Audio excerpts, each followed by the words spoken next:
Assalamu alaikum dear students. I'm Naveed Ahmed. I'm here to teach you biology for grade 12. We were discussing chapter number 17 and the topic of discussion is adrenal gland. And you know that what is the role of the adrenal glands? जितनी भी stress होती है उसको overcome करने के लिए adrenal gland का होना बहुत ज़रूरी होता है क्योंकि you know that ये rats पे experiment किया गया था कि अगर हम उसका adrenal medulla remove कर दें they are going to be dead. वो stress में survive ही नहीं कर पाते. सो एमरजेंसी सिचुएशन जितनी भी होती हैं उनको मैनेज करने के लिए भी एड्रिनल ग्लैंड बहुत ज़रूरी होता है. बॉडी के अंदर काफ़ी ज़्यादा मेटाबॉलिक डिसऑर्डर्स आ सकते हैं if there is not properly working adrenal gland. Cushing disease, Addison disease इनकी वजह से हो सकती है. एंड्रोजेनिक प्रॉब्लम आ सकती हैं. सो इन तमाम को अंडरस्टैंड करने के लिए चलते हैं लाइट बोर्ड की तरफ. Students, we are going to study adrenal glands. तो टॉपिक है जी एड्रिनल ग्लैंड्स. अब देखिए एड्रिनल ग्लैंड जो हैं क्या काम कर रहे हैं, कहाँ पे होते हैं, कैसे हार्मोन्स प्रोड्यूस करते हैं. तो इन ग्लैंड्स की बात की जाए तो these a pair of gland मौजूद हैं, यानी कि हम कह सकते हैं कि इनका एक पेयर है, यानी कि 2 ग्लैंड मौजूद हैं on one on each top of the kidney, यानी कि एक जो है वो एक किडनी के ऊपर मौजूद होता है. 1 on each top of the kidney, 1 on each top of kidney. Kidney के बिल्कुल ऊपर जो है ये लोकेटेड है. मिसाल के तौर पर यहाँ पे बात की जाए तो ये कुछ ऐसे शेप है. दिस इज किडनी, ठीक है. किडनी का तो पोर्शंस आप जानते ही हैं, already you have studied it, कि इसमें यहाँ पे जो इनर पोर्शन होता है जिसमें ये स्ट्रक्चर्स मौजूद होते हैं, रीनल, मेड्यूला एट्सेट्रा, इस तरह के स्ट्रक्चर जो हैं वो लोकेटेड हैं. That region is known as medulla, और जो आउटर रीजन है that is known as cortex. ये तो एक किडनी की शेप मैंने जो है वो ड्रॉ की है, that is a kidney, human kidney की बात कर रहा हूँ, ठीक है. यानी कि इसमें जो आउटर रीजन है वो क्या है, कॉर्टेक्स, और जो इनर रीजन है दैट इज मेड्यूला. ये मेड्यूला है और ये जो है ये वो डक्ट है जिसको हम यूरेटर कहते हैं. इसके टॉप पे यानी कि इसके ऊपर यहाँ पे ये ग्लैंड एग्जिस्ट करता है. देयर इज इस तरह से ये ग्लैंड मौजूद होता है, दिस वन. अब ये जो ग्लैंड है ना इसके भी 2 पोर्शन बन जाते हैं. एक हम कह सकते हैं आउटर रीजन और एक कौन सा है, इनर रीजन. इसके भी 2 पोर्शंस बन जाते हैं, एक आउटर और एक कौन सा, इनर. स्टूडेंट्स, इसका आउटर रीजन है that is known as adrenal cortex, और जो इनर रीजन है that is known as adrenal medulla, that is known as adrenal medulla. ये इसका इनर रीजन मौजूद है, इनर. तो इनर से कुछ और हार्मोन सीक्रेट होते हैं, आउटर से कुछ और हार्मोन सीक्रेट होते हैं, यानी कि इसके भी 2 पोर्शंस हमारे पास मौजूद हैं. The one is adrenal medulla, यानी कि एक जो है वो क्या कहलाता है, इनर पोर्शन जो है वो एड्रिनल मेड्यूला, जबकि जो आउटर पोर्शन है इसका दैट इज एड्रिनल कॉर्टेक्स. ये आउटर पोर्शन जो है दैट इज एड्रिनल कॉर्टेक्स. तो इस तरह से इसके 2 तरह के हार्मोन्स होंगे. एक हम कहते हैं मेड्यूलरी हार्मोन्स जो कि इनर साइड पे हैं, और एक कॉर्टिकल हार्मोन्स जो कि कहाँ पे हैं, आउटर साइड पे मौजूद हैं. सो एक किडनी के एक टॉप पे मौजूद है, दूसरी किडनी के टॉप पे मौजूद होगा. सो टोटल कितने हो गए, a pair, 2. As like kidney, जैसे हमने किडनी की बात की है बिल्कुल इसी तरह से इसमें भी वही स्ट्रक्चर एड्रिनल कॉर्टेक्स और एड्रिनल मेड्यूला जो है वो एग्जिस्ट करता है. एज लाइक जैसे हम यहाँ पे कहते हैं कि ये रीनल मेड्यूला और ये रीनल कॉर्टेक्स है बिकॉज इट्स इन किडनी, क्योंकि ये किडनी के अंदर मौजूद है. क्वेश्चन इज दैट कि हार्मोन्स कौन कौन से प्रोड्यूस करते हैं, ये भी एक शॉर्ट क्वेश्चन एमसीक्यू आता है कि select the following which is responsible for which is secreted from adrenal medulla. तो हमने पहले जो बात कर लेते हैं वो एड्रिनल मेडुला की बात कर लेते हैं। तो एड्रिनल मेडुला से दो हार्मोन्स हैं जिनको हम मेडुलरी हार्मोन्स के नाम से मेंशन किया। The one is that which is known as, इसमें से कितने हार्मोन्स, 2 हार्मोन्स हैं। The one is that which is known as adrenaline, adrenaline. इसी एड्रीनालीन को हम एपिनेफ्रीन भी कहते हैं, that can also be named as epinephrine, इसे हमने एपिनेफ्रीन का नाम दिया। अब जो दूसरा हार्मोन है दैट इज नॉन एड्रीनालीन, ठीक है, नॉन एड्रीनालीन। इस नॉन एड्रीनालीन को हम नॉर एपिनेफ्रीन भी कह सकते हैं, नॉर एड्रीनालीन को हम नॉर एपिनेफ्रीन भी कह सकते हैं, नॉर एपिनेफ्रीन। तो ये एक हार्मोन है एड्रीनालीन और दूसरा हार्मोन है एड्रीनालीन, इसी का दूसरा नाम एपिनेफ्रीन और नॉर एपिनेफ्रीन भी हम कह सकते हैं। स्टूडेंट एड्रिनल मेडुला का तो ये है। एड्रिनल कॉर्टेक्स की बात करें तो उसमें से भी डिफरेंट तरह के हार्मोन्स जो है वो प्रोड्यूस होते हैं। एड्रिनल कॉर्टेक्स, इसको हम कॉर्टिकल हार्मोन्स कहते हैं, these are known as cortical hormones, इनको हमने कॉर्टिकल हार्मोन्स के नाम से मेंशन किया हुआ है। ये जो कॉर्टिकल हार्मोन्स हैं इनमें नंबर 1 पे हम कह सकते हैं कॉर्टिसोल, ये कॉर्टिसोल है।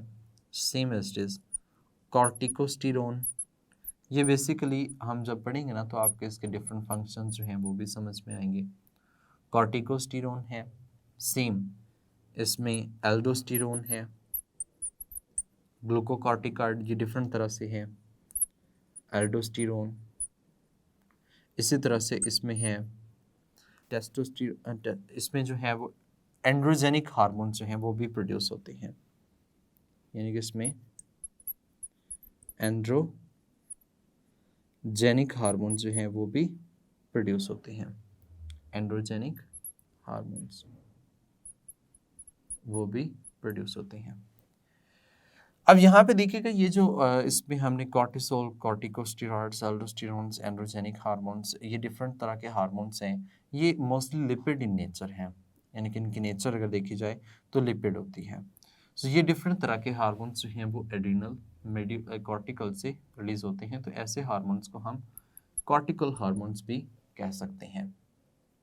क्वेश्चन इज दैट कि ये हार्मोन्स का काम क्या है, तो we can discuss this in detail. तो नंबर 1 पे हम एड्रिनल मेडुला के हार्मोन्स की बात करते हैं। देखिए एड्रिनल मेडुला में एड्रिनालीन जो है, पहले हम इसकी बात कर लेते हैं कि ये काम क्या करती है। Adrenaline, other name you know that is also be named as epinephrine. अब जो एपिनेफ्रीन है that is responsible for vasodilation. Vasodilation इसका मतलब ये होता है कि ब्लड वेसल्स को डायलेट करना, क्या करना, डायलेट करना, यानी कि हम ऐसे कह सकते हैं that is responsible to dilate blood vessels in certain parts of the body, certain parts of body like skeletal muscles, इसमें स्केलेटल मसल्स की हम बात करते हैं, उसमें बढ़ा देते हैं, ठीक है। इस तरह से हार्ट की तरफ बढ़ाते हैं तो कार्डियक आउटपुट को भी इंक्रीज कर रहे होते हैं। Same as it is they are going to increase the cardiac output, ये कार्डियक आउटपुट जो है उसको भी इंक्रीज कर रहे हैं। तो यहाँ पे ये जो मैंने एक टर्म बताई आपको वेसोडाइलेशन, तो ये डायलेट करने के मामले में है, और सर्टन पार्ट्स की हमने बात की है कि ये स्केलेटल मसल्स और कार्डियक आउटपुट जो है इसको बढ़ाने में इन्वॉल्व होती है। तो ये एक टर्म जो हम इसमें यूज़ करते हैं वो है वेसोडाइलेशन। ये वेसोडाइलेशन का प्रोसेस जो है ये काम करवा रही होती है। स्टूडेंट्स इसमें हमने ये बात भी की है कि जो नॉर एपिनेफ्रिन है, जिसे हम नॉन एड्रेनालिन के नाम से मेंशन करते हैं, दैट्स द सेकंड हार्मोन जिसे हमने नॉन एड्रेनालिन के नाम से मेंशन किया, नॉन एड्रेनालिन। अब ये जो होती है ये बिल्कुल इसके ऑपोजिट कर रही है। यहाँ पे हमने कहा वेसोडाइलेशन है, सो डायलेट ब्लड वेसल्स, तो हम कहते हैं कि नॉर एड्रेनालिन जो होती है that is responsible for constriction of blood vessels, यानी कि यहाँ पे हम इसे कह सकते हैं कॉन्स्ट्रिक्शन ऑफ ब्लड वेसल्स। ये ब्लड वेसल्स को कॉन्स्ट्रिक्ट करने में इन्वॉल्व होती है। But you know that that is not in the whole body, in certain parts again, certain parts में ये काम परफॉर्म करेंगे।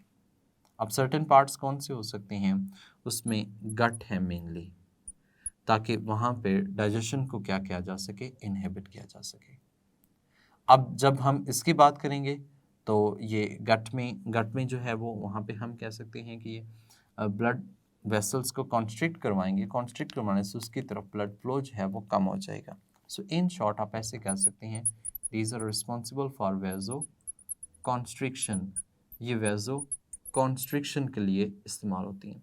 इसमें लफ्ज़ वेजो का मतलब ब्लड वेसल्स और कॉन्स्ट्रिक्शन का मतलब कॉन्स्ट्रिक्ट करना। स्टूडेंट ये गट को GIT लिखा हुआ है, गैस्ट्रो इंटेस्टाइनल ट्रैक, तो वो एक ही बात है, चाहे हम गट लिख लें, चाहे हम गैस्ट्रो इंटेस्टाइनल ट्रैक लिख लें, चाहे हम फूड कैनाल कह सकते हैं, एक ही बात है। अच्छा, ये भी जो होती है कार्डियक आउटपुट को इंक्रीज करने में इन्वॉल्व होती है। यहाँ पे हम कह सकते हैं दैट इज कार्डियक आउटपुट को इंक्रीज करने में इन्वॉल्व है। बेसिकली कार्डियक आउटपुट होता क्या है, कार्डियक आउटपुट हम ऐसे कह सकते हैं कि इन 1 मिनट जितना ब्लड हार्ट आउटपुट मूव करवाता है उसे हम कार्डियक आउटपुट कहते हैं। और यहाँ पे ये जो कार्डियक आउटपुट है that is the combined function of adrenaline and nor adrenaline. ये जो कंबाइंड फंक्शन होते हैं, दोनों मिलकर परफॉर्म करते हैं, उसे हम इनको सिनर्जिस्टिकली वर्किंग कह सकते हैं। तो सिनर्जिस्टिक मिलकर दोनों जब काम करते हैं तो they are responsible to increase the blood cardiac output. यहाँ पे दोनों जो हैं वो कार्डियक आउटपुट को बढ़ाने में, इंक्रीज करने में जो हैं वो रिस्पॉन्सिबल होते हैं। स्टूडेंट्स, हमने डिस्कस किया एड्रिनल ग्लैंड, और एड्रिनल ग्लैंड में हम जो डिस्कस कर रहे हैं वो मेडुलरी हार्मोन्स के मुतालिक डिस्कस किया हमने, medullary hormones. And you know that medullary hormones में दो तरह के हार्मोन्स हैं, एक हमने पढ़ा एड्रेनालिन और दूसरा हार्मोन जो है वो कौन सा है, नॉर एड्रेनालिन।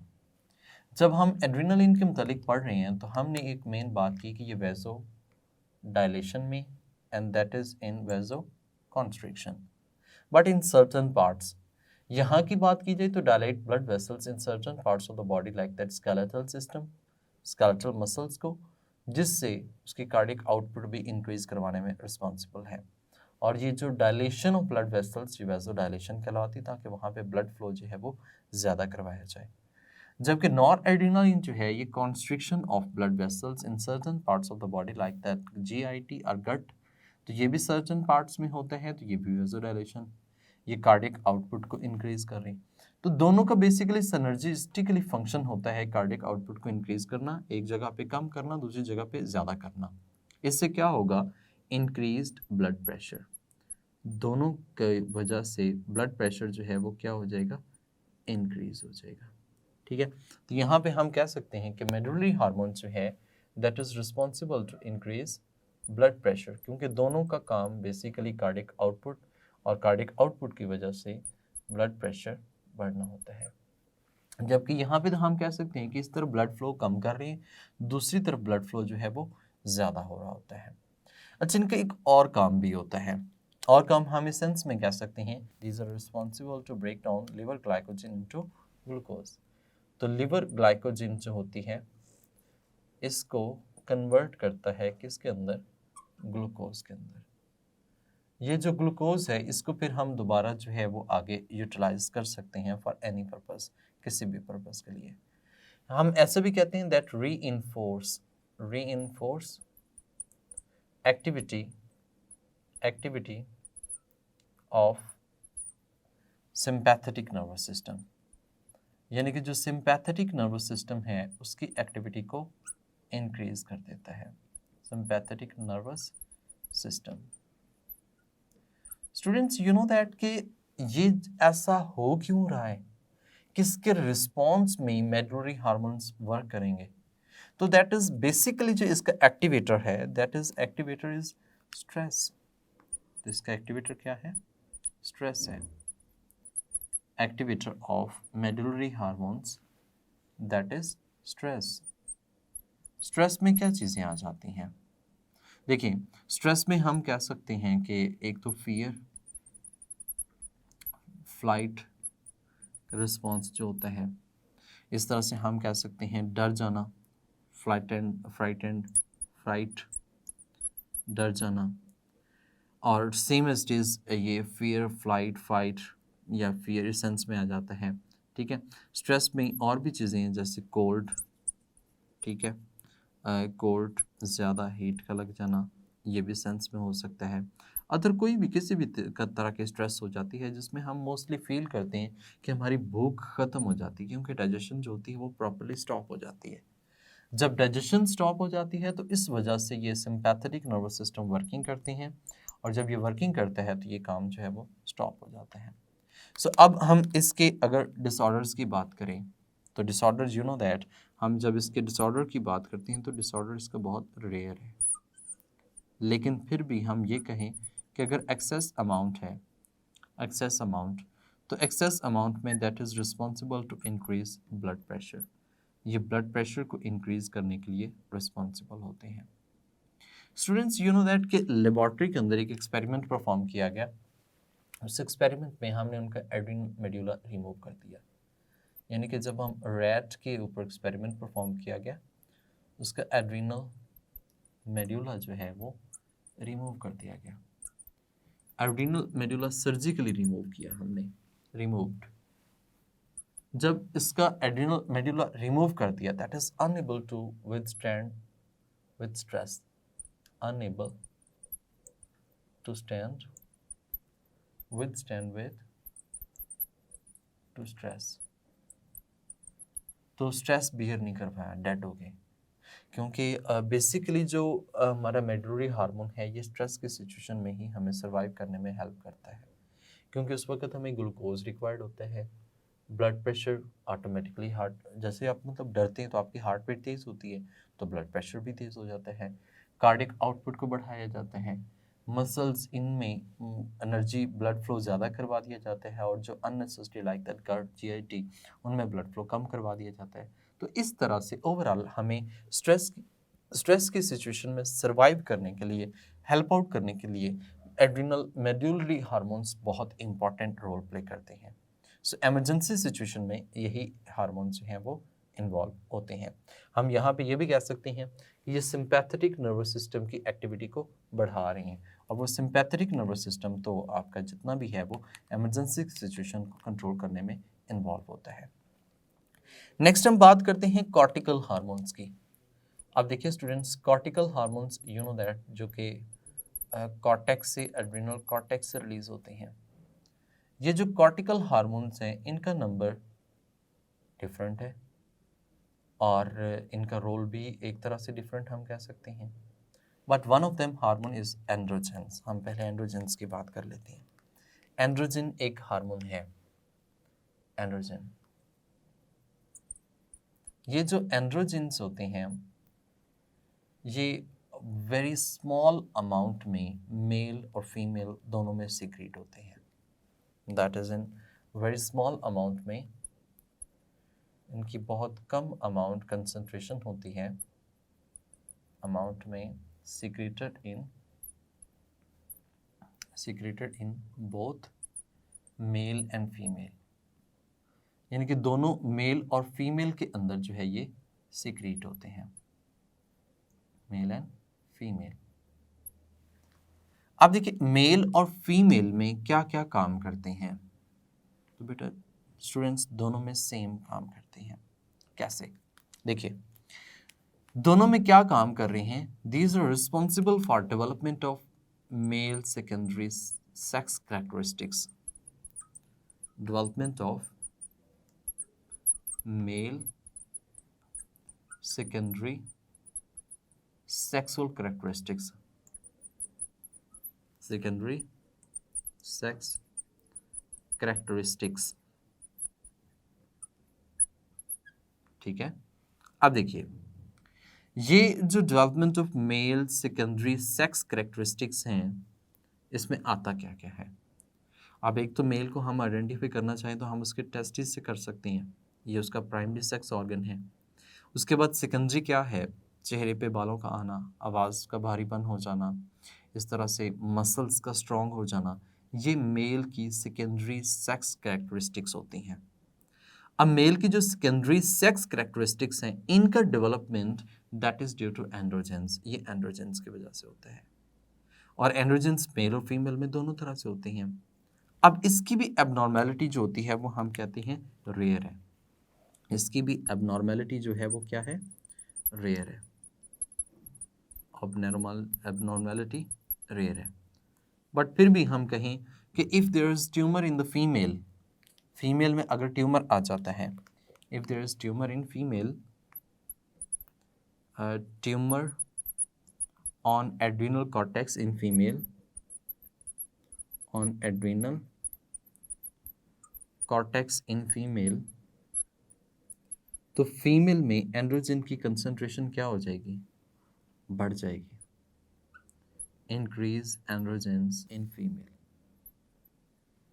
जब फीमेल में इसकी कंसंट्रेशन इंक्रीज हो जाएगी फीमेल में, तो फीमेल में मेल कैरेक्टरिस्टिक्स डेवलप होना शुरू हो जाएंगी। फीमेल में क्या होगा, male characteristics, male character develop होना शुरू हो जाएंगे। सेकेंडरी सेक्सुअल कैरेक्टरिस्टिक्स जो हैं वो उसमें डेवलप होना शुरू हो जाएंगी। और ये हम कह सकते हैं कि बहुत ही रेयर होता है, इतना ज़्यादा नहीं होता। सो अभी तक जो हमने डिस्कस किया है मेडुलरी हार्मोन्स दोनों का फंक्शन, एक्टिवेटर और उसमें डिसऑर्डर्स। उसके बाद फिर हमने कॉर्टिकल हार्मोन्स, कॉर्टिकल हार्मोन्स में हमने एक हार्मोन एंड्रोजन जो है उसकी डिटेल को डिस्कस किया कि कैसे सिक्रीट होता है, इसका काम क्या होता है। If there is abnormality then what will happen, अगर एबनॉर्मलिटी होती है तो क्या होगा। और मोस्टली एबनॉर्मलिटी हमने फीमेल की बात की है कि अगर फीमेल में ये ज़्यादा हो जाती है that will lead to development of male secondary characteristics in the female, वो फीमेल में मेल सेकेंडरी कैरेक्टरिस्टिक्स जो हैं वो डेवलप होना स्टार्ट हो जाती हैं। नेक्स्ट इसके जो हैं वो कॉर्टिकल हार्मोन्स में कॉर्टिकोस्टेरोन, कॉर्टिसोल, ग्लूकोकॉर्टिकॉइड, एल्डोस्टेरोन देखते हैं नेक्स्ट लाइट बोर्ड के अंदर। स्टूडेंट्स हम डिस्कस कर रहे थे कॉर्टिकल हार्मोन्स को, और कॉर्टिकल हार्मोन्स में हम जानते हैं कि ये एड्रिनल कॉर्टेक्स से सीक्रेट होते हैं। और एड्रिनल कॉर्टेक्स में सबसे आउटर पोर्शन होता है, और उसमें जो एक हार्मोन हमने डिस्कस किया that was androgenic hormone, androgenic hormone. ये एंड्रोजेनिक हार्मोन है जो कि कॉर्टिकल हार्मोन्स में आता है। यू नो दैट इसकी सिक्रीशंस होती रहती है मेल के अंदर भी फीमेल के अंदर भी, और ये मेल सेकेंडरी कैरेक्टरिस्टिक्स जो हैं सेक्सुअल कैरेक्टरिस्टिक्स को डेवलप करवाने में रिस्पॉन्सिबल होता है। Further a number of hormones जो हैं वो कॉर्टिकल रीजन से सीक्रेट होते हैं। One of them is cortisol, यानी कि हम इसे डायरेक्टली ऐसे भी कह सकते हैं कि ये कॉर्टिसोल है। कॉर्टिसोल में फिर आगे डिफरेंट वेरिएशंस आ जाती हैं। अब इनके एक्टिवेटर की हम बात करते हैं कि ये जो है वो सीक्रेट कब होते हैं, क्या इनको स्टिमुलेट कौन करता है। तो आपने पढ़ा होगा एड्रिनल कॉर्टिकोट्रोफिन हार्मोन ACTH। बेसिकली वो जो ACTH है उसका जो रिलीजिंग फैक्टर है वो हाइपोथैलेमस देता है। यानी कि अगर हम इस पैटर्न को रिवाइज करूँ तो आपको अगर याद हो तो हमारे जो हाइपोथैलेमस है, हाइपोथैलेमस जो है इससे एक पॉइंट जो है वो रिलीज होता है जिसे हम ACTRF कहते हैं, एडिनोकॉर्टिकोट्रॉफी रिलीजिंग फैक्टर। ये जो ACTRF है that will come to the anterior lobe of pituitary gland, ये पिट्यूटरी ग्लैंड के एंटीरियर लोब के पास आएगा। अब यहाँ से जो सिक्रीशंस आएंगी वो हैं एडिनोकॉर्टिकोट्रॉफिक हार्मोन, यानी कि cortex region, adrenal cortex region को स्टिमुलेट करेंगे। यहाँ पे ये फर्दर बात की जाए तो that will come towards the adrenal glands, ये किसके पास आएगा, एड्रिनल कॉर्टेक्स के पास आएगा। अब ये जो एड्रिनल कॉर्टेक्स है फिर यहाँ से कॉर्टिसोल हार्मोन, कॉर्टिकल हार्मोन जो हैं वो क्या होंगे, प्रोड्यूस होंगे।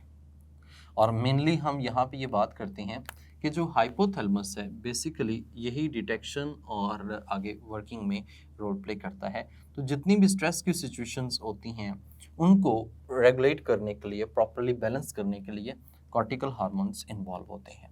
यानी कि यहाँ पे हमने कहा कि that is responsible in response to stress situation. वैसे तो हमने कहा कि एक्टिव ऑल टाइम जो है ये एक्टिव होते हैं, but specifically in stress situation में ज़्यादा है। अब स्ट्रेस की बात की जाए ना, तो स्ट्रेस में हम कहते हैं इन्फेक्शन, शॉक, ठीक है, शॉक मतलब डर जाना जिसे हम कह सकते हैं, या फिर इसमें कोई भी फियर हो सकता है, ठीक है, something like this, any type of the you can say the stress. When there is a stress, there will be secretions of the cortisol hormones or the cortical hormone that will secrete and that will manage your body properly. आपकी body के जितने भी systems हैं उनको manage करने में involve होती है। सर्टन हार्मोन्स हैं जो इसमें इन्वॉल्व होते हैं। उन हार्मोन्स की बात की जाए तो कॉर्टिसोल हार्मोन्स में एक हार्मोन है ग्लूकोकॉर्टिकॉइड हार्मोन। ये जो ग्लूकोकॉर्टिकॉइड हार्मोन है, it's name representing that it is responsible to increase blood sugar level. यानी कि हम ऐसा कह सकते हैं it is responsible to increase blood glucose level. ये ब्लड ग्लूकोज लेवल को इंक्रीज करने में क्या होता है, रिस्पॉन्सिबल होता है। ब्लड ग्लूकोज को इंक्रीज करना इसका काम है, बट कैसे इंक्रीज करेंगे? That will increase by breakdown of protein. ये प्रोटीन्स की ब्रेकडाउन करके ग्लूकोज के लेवल को क्या करेगा, इंक्रीज करेगा। यहाँ पे हम एक क्वेश्चन अराइज कर सकते हैं कि ये जो फंक्शन है increase in blood glucose level, that is similar to, ये फंक्शन किससे सिमिलर होता है, ग्लूकागोन से। किससे होता है सिमिलर, ग्लूकागोन से, क्योंकि ग्लूकागोन का ये काम होता है। लेकिन आप जानते हैं ग्लूकागोन और ग्लूकोकॉर्टिकॉइड में क्या डिफरेंस होगा? द डिफरेंस इज दैट कि इसमें जो प्रोडक्शन हो रही है वो कहाँ से हो रही है, प्रोटीन से हो रही है, जबकि जो ग्लूकागोन है इसकी प्रोडक्शन आप मेथड्स डिस्कस कर चुके हैं। ये ग्लाइकोजन से इंक्रीज करेगा और ग्लाइकोलाइसिस जो करवाएगा, यानी कि उसमें से ब्रेकडाउन करवाएगा और उससे ग्लाइकोजेनोलाइसिस, यानी कि ग्लाइकोजन की जो है वो ब्रेकडाउन होने से ग्लूकोज की कंसंट्रेशन बढ़ाएगा। अदर वेज हैं। लेकिन अगर स्पेसिफिकली प्रोटीन से ब्रेकडाउन की जब बात की जा रही है तो फिर हम किसकी बात करेंगे, ग्लूकोकॉर्टिकॉइड की बात करेंगे। The one more thing that is antagonistic to, और ये ऑपोजिट किसके काम कर रहे हैं, एंटागोनिस्टिक किसके है, एंटागोनिस्टिक टू इंसुलिन। क्योंकि इंसुलिन का काम क्या होता है, ग्लूकोज को कम करना, जबकि ये ग्लूकोज की कंसंट्रेशन को क्या कर रहे हैं, इंक्रीज कर रहे हैं। So it is against the insulin but it is similar performing function with the glucagon. ये ग्लूकागोन के साथ सिमिलर फंक्शंस परफॉर्म करने में इन्वॉल्व होता है। स्टूडेंट नेक्स्ट इसमें जो आता है वो है mineralocorticoids. Mineralocorticoids, its name representing that it is responsible for the balance of the minerals. It is responsible for the balance of the minerals. So it is mineralocorticoid hormone. This mineralocorticoid hormone is responsible for the balance of mineral ion balance. आप ऐसे कह सकते हैं body के अंदर काफ़ी ज़्यादा minerals मौजूद होते हैं। इन मिनरल्स को, मिनरल्स, आयंस, इनके बैलेंस को अगर करना हो, इनको प्रॉपरली बैलेंस करना हो तो कौन सा है हार्मोन, मिनरलोकॉर्टिकॉइड हार्मोन रिस्पॉन्सिबल होगा। You know that one of the very important mineralocorticoid is the aldosterone hormone. Aldosterone hormone, you know that you have studied in chapter number 15 that aldosterone is responsible for absorption of the sodium ions into the body. यानी कि sodium ions जो होते हैं इसको conserve करना, या पैसे कैसे कर सकते हैं, कंजर्व करने के अलावा इसको रिजर्व करना, रिस्टोर करना, बॉडी के अंदर इसके वॉल्यूम को मेंटेन करना from renal tubules, that is the role of aldosterone. Aldosterone is secreted from the adrenal cortex, ये एड्रिनल कॉर्टेक्स से ही सीक्रेट होता है, you have already studied it. और यहाँ पे ये फंक्शन जो परफॉर्म करता है that will act upon ascending loop of Henley.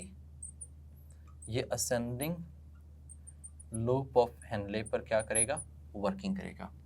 You know that ascending loop of Henle of nephron जो है वही रिस्पॉन्सिबल होती है जो कि इसकी सीक्रेशंस को मेंटेन करने में इस पे एक्ट करता है और वहाँ से सोडियम आयंस की एक्टिव ट्रांसपोर्ट करवाने में क्या होता है, इन्वॉल्व होता है।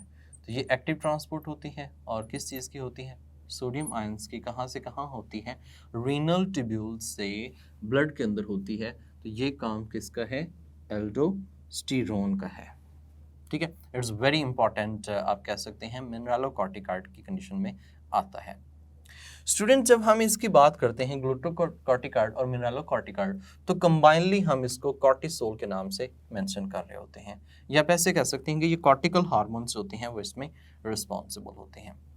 अब हम बात कर लेते हैं इसके डिसऑर्डर की।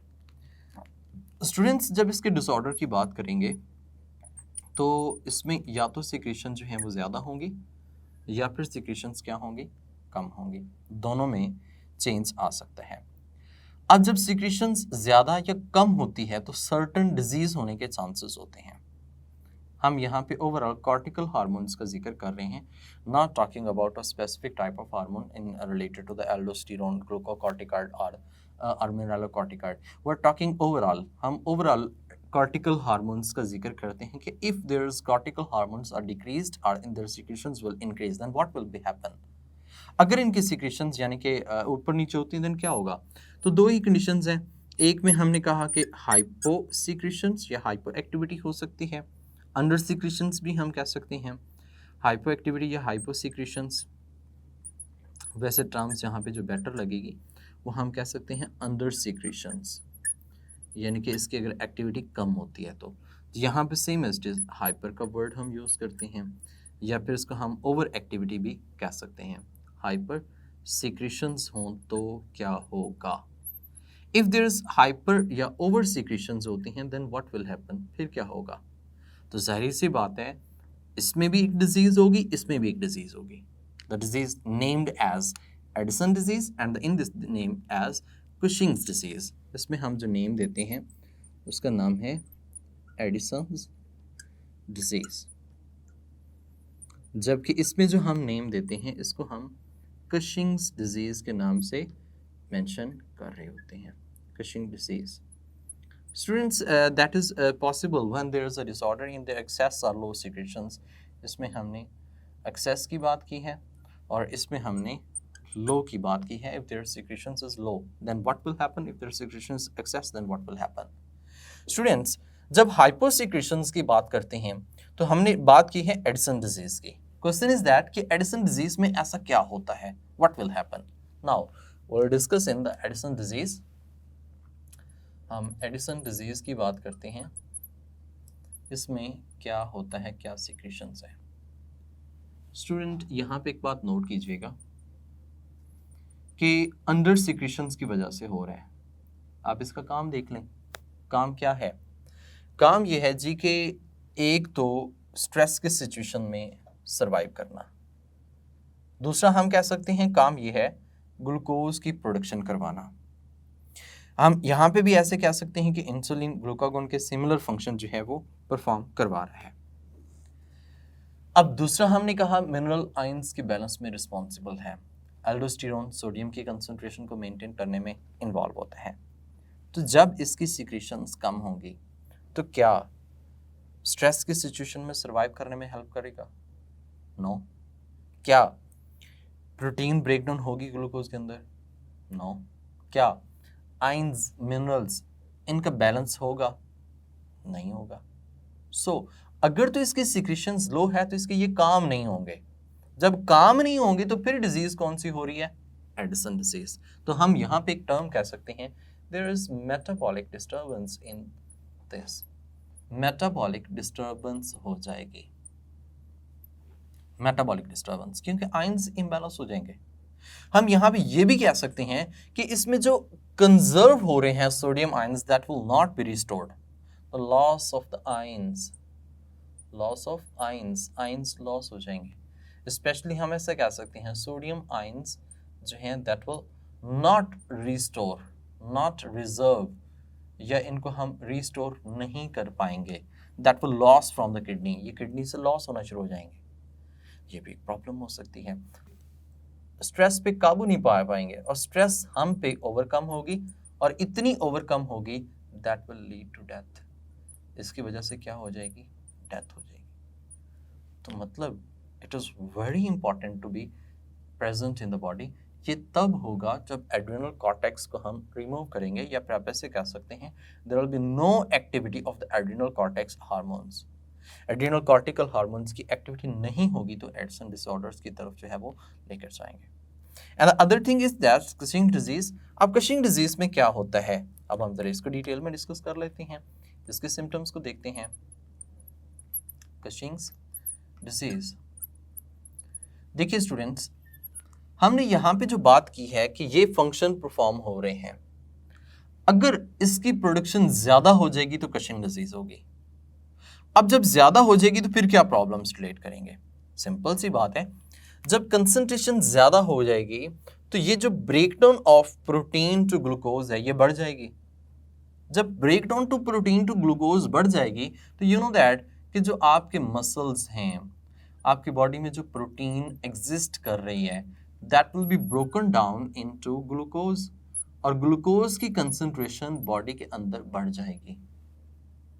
जब ग्लूकोज की कंसंट्रेशन बॉडी के अंदर बढ़ जाएगी that will lead to symptoms like diabetes. Simple सी बात है, मसल्स में जो प्रोटीन्स है या अदर बॉडी पार्ट्स में प्रोटीन्स होती है, उसकी ब्रेकडाउन बढ़ेगी, इंक्रीज होगी, तो उसकी वजह से ग्लूकोज का लेवल क्या हो जाएगा? इंक्रीज हो जाएगा। और जैसे इंक्रीज होगा तो that will be symptoms like diabetes. तो डायबिटीज लाइक सिम्टम्स जो हैं वो इसमें अपीयर होना शुरू हो जाएंगे। The one more thing important in it is that कि इसमें जब ये ब्रेकडाउन हो जाएगी तो आपके मसल्स वीक हो जाएंगे। मसल्स क्या हो जाएंगे? वीक हो जाएंगे, नॉट प्रॉपरली फंक्शन, ये प्रॉपर फंक्शन ही नहीं करेंगे। नॉट प्रॉपरली फंक्शन, प्रॉपरली इनमें फंक्शन ही नहीं हो पाएगा। That is problematic. And the one more thing, if there is more concentration, then there will be ionic disturbance again.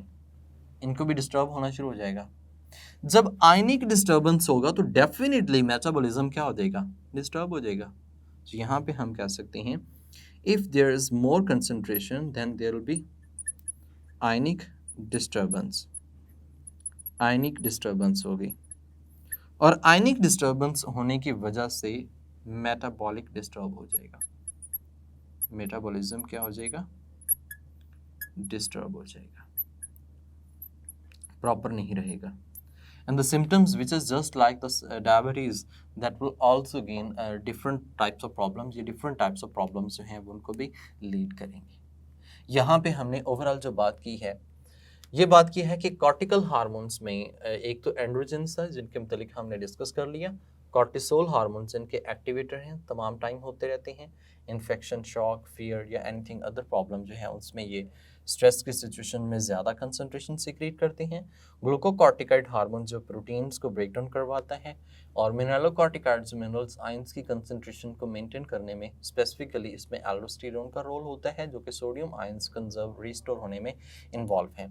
Ascending loop of Henle पर act करता है, वहाँ पर ये एक्टिव ट्रांसपोर्ट के थ्रू रीअब्जॉर्प्शन करवाता है from renal tubules to back into the blood. यहाँ पे सोडियम लेवल्स को मेंटेन किया जाता है।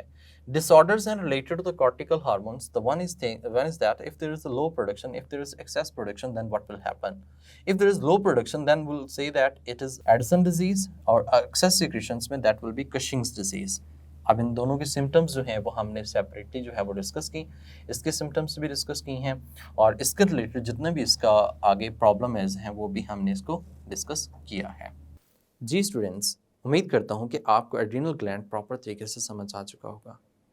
अब देखिए, जो एड्रीनल ग्लैंड है उसमें हमने दो parts, adrenal medulla, adrenal cortex को डिस्कस किया। एड्रीनल मेड्यूला में emergency hormone epinephrine, norepinephrine, adrenaline और एड्रेनालिन, इनको डिस्कस किया। और इसके हमने डिसऑर्डर्स में भी डिस्कस किया कि अगर ये नहीं है, इफ़ देयर इज़ रिमूव्ड, तो स्ट्रेस हम पे ओवरकम होगी और हम डेड हो जाएंगे। हमें ये है तो हम स्ट्रेस पे ओवरकम करते हैं और स्ट्रेस में सर्वाइव करते हैं।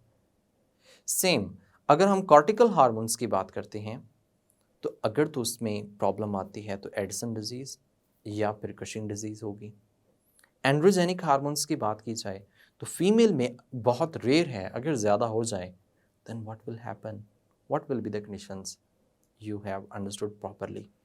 सो नेक्स्ट हम डिस्कस करते हैं कि गट का क्या रोल है, क्या रोल प्ले करती है, किस तरह से ये अपने हार्मोन्स को सीक्रेट करती है। तो देखते हैं नेक्स्ट लेक्चर में। Take care of yourself. Allah हाफिज़।